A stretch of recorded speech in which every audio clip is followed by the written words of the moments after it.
Alright, so I have been working on my experiment product search.pw. I'm Rune Counter. Let's see if this works. So this guy, as you all know, and I've been working on, so let me open my web page here. I've been working on this website, productsearch.pw. So you know the new AI developments have got me thinking about the future of search in general, internet search. So I'm concerned about it. I actually wanted to build niche websites and nurture them to generate some passive income, but since ChatGPT can produce infinite amounts of content, I began to have doubts as to the future of niche sites in general. So I wanted to start an experiment here and see if I can rank a completely AI generated website. It doesn't look like this normally. So let me clear my history first. Clear. There we go. And let's see. Okay, yeah. So this is what it looks like. It's just what I did was I copied all of the I think I have those here, but basically all the categories on Amazon, and I generated a static website. So this website is not fully, but almost fully static. It uses PHP in the background, but the PHP doesn't really do much, except for gathering all of these variables at the end and then generating the contents of the site. So that's it.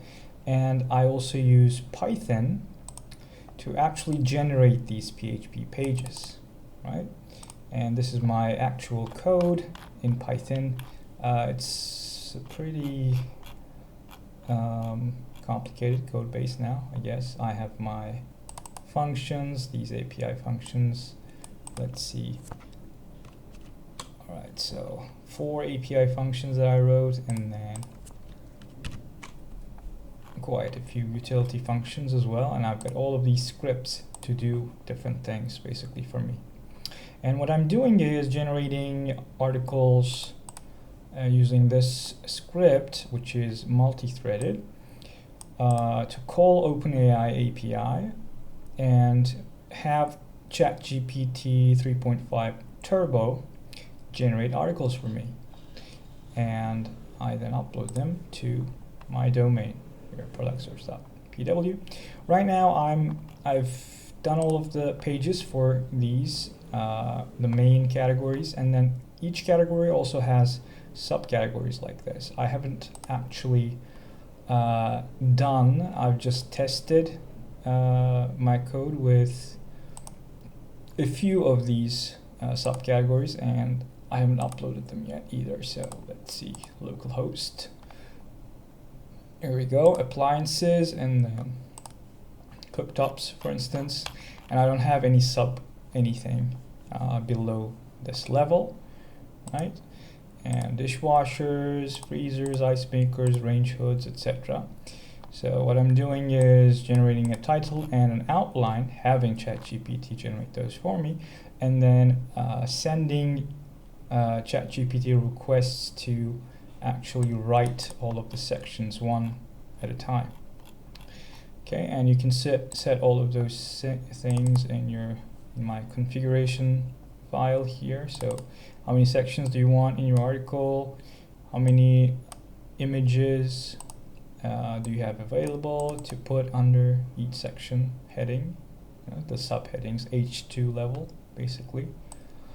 How many paragraphs in each H2 separated section, and how many user comments, or these are simulated user comments that I put underneath each page right here. Okay, basically I'm trying to fool search engines, especially Google, to think my site is trustworthy enough to be ranked and get traffic.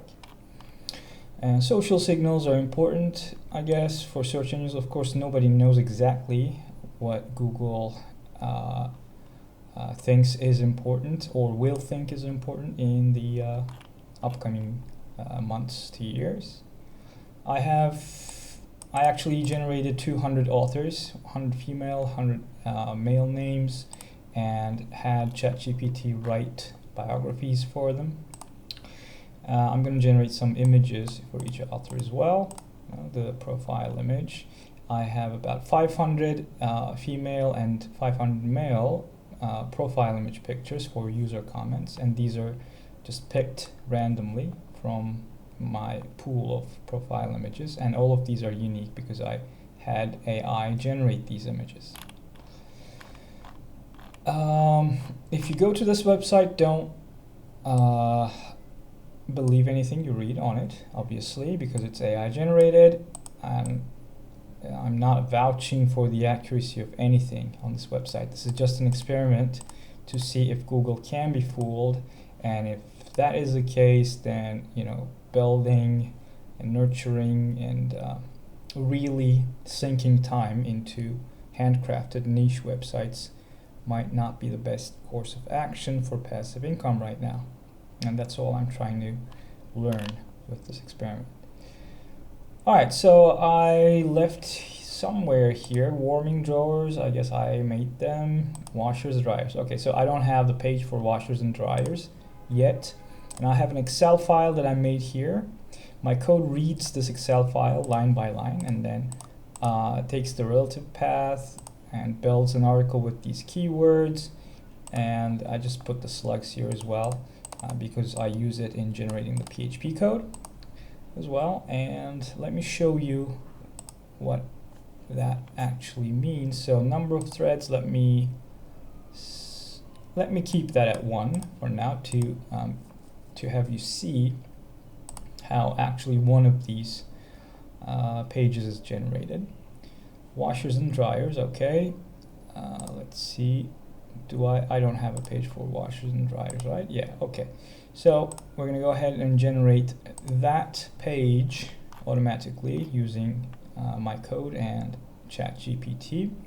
Here I put a break here so that this loop doesn't continue on with all the other lines, but after I'm done with this, after showing you this one article, I am going to actually use multi-threading as well to show you how it's done when it's multi-threaded. Okay, so I'm just going to run this, write out articles.php.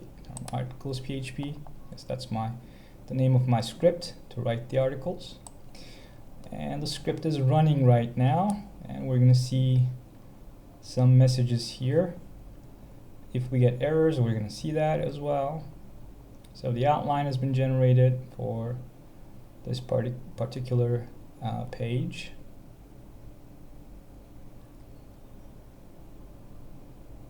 This takes a while.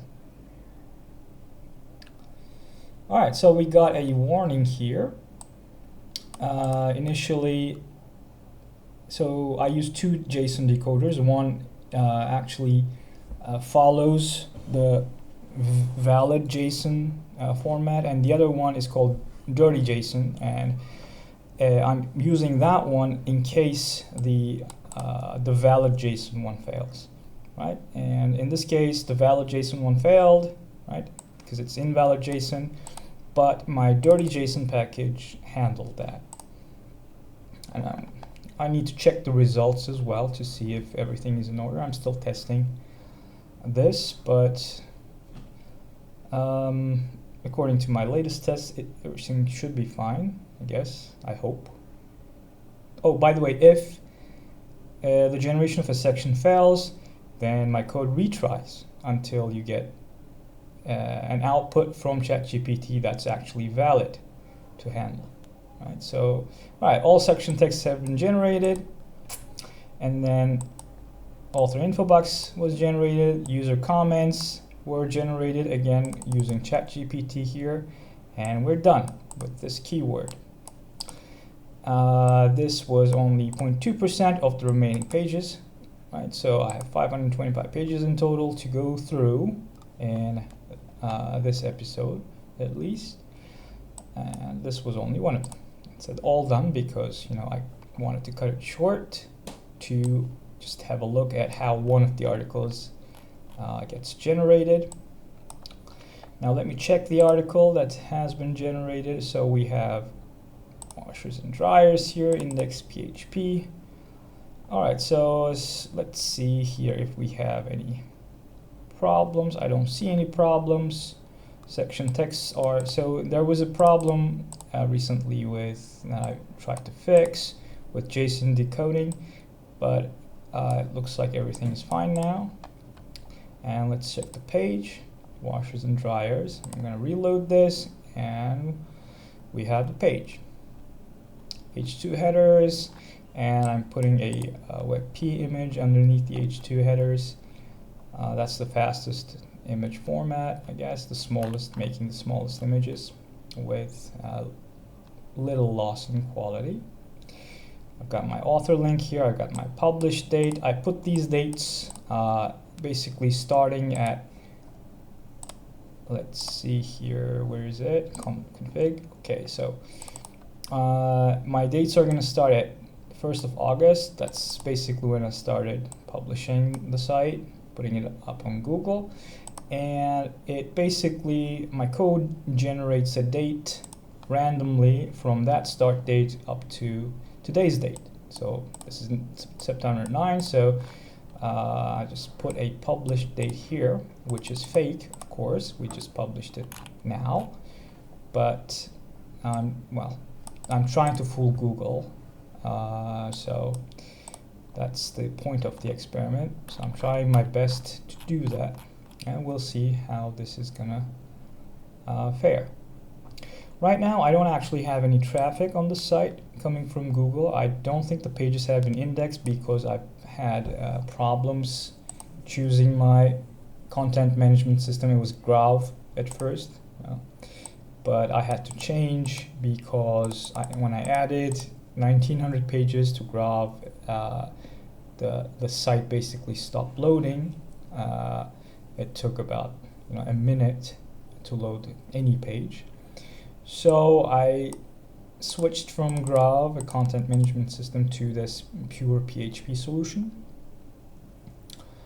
And here we are.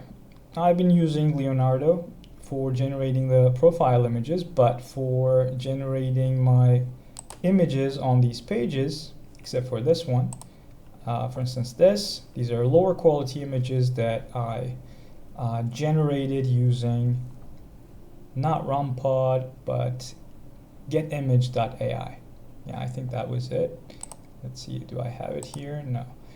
All right, so that was getimage.ai that I got it from. And let's try the code with multi-threading now. So let's configure it so that we have 10 threads running at the same time. And I'm not going to stop it midway either. So washers and dryers, did we get that? Let's see, appliances, washers and dryers. Yeah, okay. So we don't have the wine cellars yet. And that should be the next one. So let me delete this. All right. So I'm going to start generating the articles now, and I'm going to let this run until all of them are generated. But of course, this video is not going to last until that time. So I'm just going to let you see what happens when I do it in a multi-threaded way. So it starts writing these 10 articles at the same time. In the meantime, some threads have already gotten their outline generated, right? And the generation of the articles are not serial, I guess. They're parallel. right? This is parallelization. So you don't, like article 2 doesn't have to wait for article 1 to finish to be generated. Sometimes you get these actual errors, right, here, which means it's gonna requery ChatGPT for that section only, and try and get a valid JSON from ChatGPT.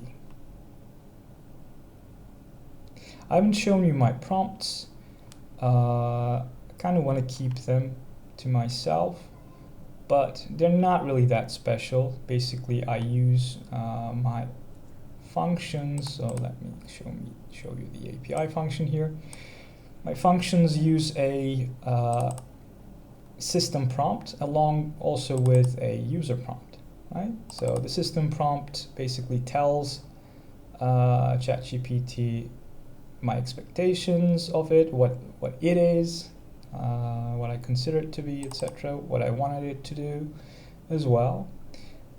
This is like priming the system, right? You're priming the ChatGPT AI using your system prompt, and then your user prompt is actually what you are giving the AI as input. Okay. In this case, I give my keywords, you know, to it as input. All right, so we have 9 of the articles completed, or 10 already. Multi-threading is pretty much essential if you want to scale fast. This is my beautiful soup warning. It's just a warning and nothing to worry about. Sometimes it thinks the input looks like a file name, etc., but it's not usually. Anyway, so that's what I've been doing, and I hope to actually share the results of this experiment once I get any results. Oh, by the way, I've been building some backlinks as well to productsearch.pw, because, you know, that's what spammers are gonna do. And I don't know, I haven't seen anything indexed yet because the site has had many broken links, many broken images, etc., while I've been building it and trying to migrate from Graph. But from this point forward, so September, let's say from the beginning of October, maybe, I should be actually seeing some indexing. Otherwise, I will declare the experiment failed, or maybe not. Maybe the experiment succeeded if you want to build niche sites. Yeah. All right. I'll see you all later in a later episode with my next project, I guess, and the results of this one. Take care.